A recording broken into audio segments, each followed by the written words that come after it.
I think it's worth it.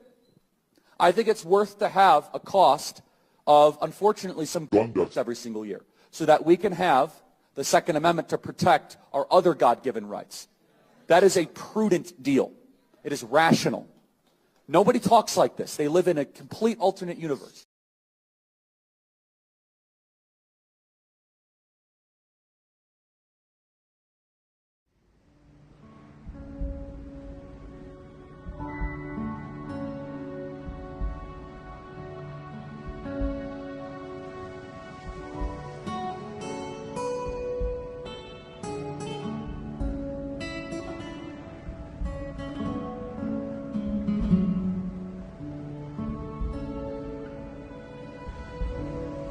See a black pilot, I'm gonna be like, boy, I hope he's qualified.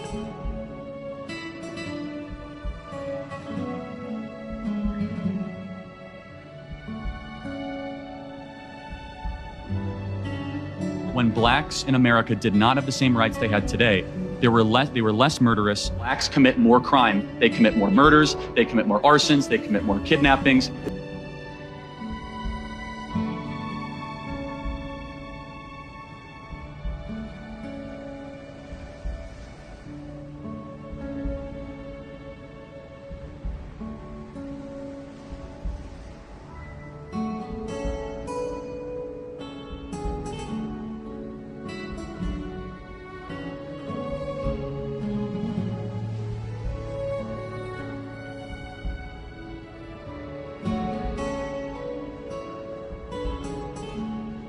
First, take a look at his commentary about New York City mayoral candidate Zoran Mamdani. Mamdani, who is a self-described democratic socialist, surprised even progressives when he not only won the New York mayoral Democratic primary, but won it by 12 points. Mamdani is also incredibly based, so naturally Charlie Kirk would have a problem with him, although the way he criticized him was interesting.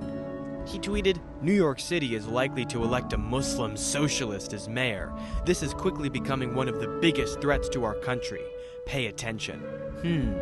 Interesting that Charlie thought it was important to highlight that he was Muslim. He could have just called him a socialist and his audience would have already had a reason to dislike him. After Mamdani won the primary, Charlie tweeted this: 24 years ago, a group of Muslims killed 2,753 people on 9/11. Now a Muslim socialist is on pace to run New York City. Now, obviously, this is an absurdly Islamophobic thing to say. Zoran Mamdani is not a terrorist or even remotely has the same worldview as Al-Qaeda. This is New York.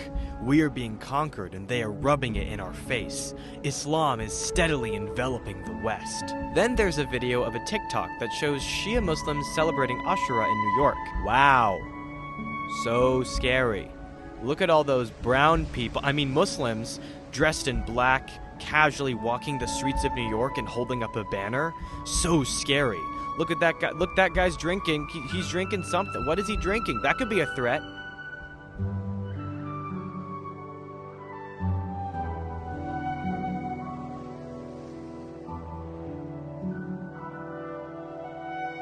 For anyone that has eyes to see and ears to hear and actually reads the Hadith and reads parts of the Quran, you know that conquest is an Islamic value. They seek to take over land and territory.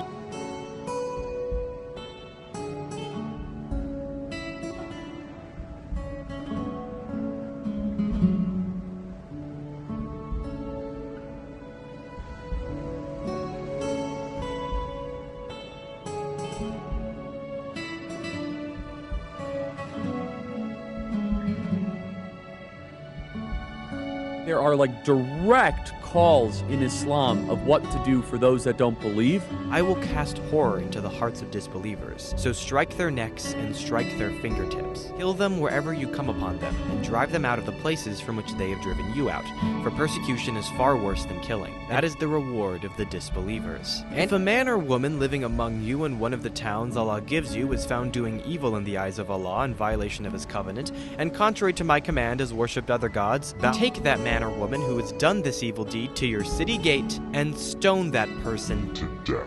Horrible stuff. Except that last quote was actually from Deuteronomy, chapter 17, verses 2 to 5. Instead of Allah, it says the Lord, and instead of Arabia, it says Israel. Then in Chronicles chapters 15 verse 12, that whoever would not seek the Lord, the God of Israel, should be put to death, whether young or old, man or woman. Christianity spends a fair amount of time on it, but nowhere near Islam, though. But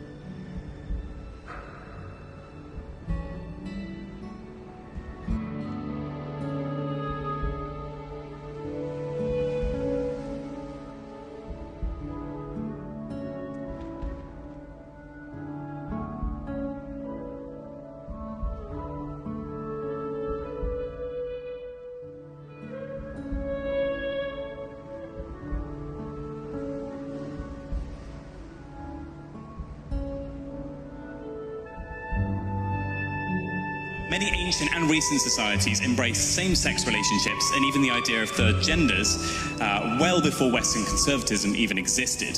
So when you claim that modern conservative values represent some kind of universal, objective moral truth, like you just defending a selective, historically recent ideology that erases most of human history and targets people who have always been part of it. Can you point to me a great power that endorsed same-sex marriage? Not cohabitation, but marriage. Ancient Mesopotamia. As marriage. As recognized. As marriage that exists. Recognized by the state. 100%. And how did that work out for them? It worked out perfectly fine. It was an accepted norm of society. Okay, I still think it's wrong.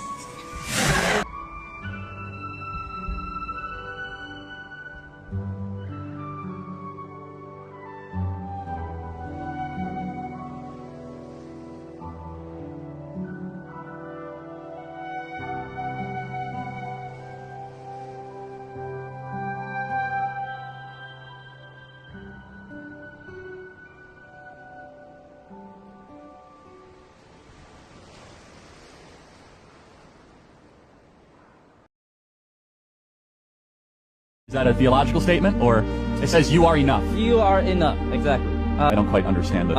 It's to help prevention. Ah, okay. Yeah, and so by saying someone is enough, the fact that you matter, that you're alive, and that alone makes you worthy of value. Super noble cause. Do you think it's effective?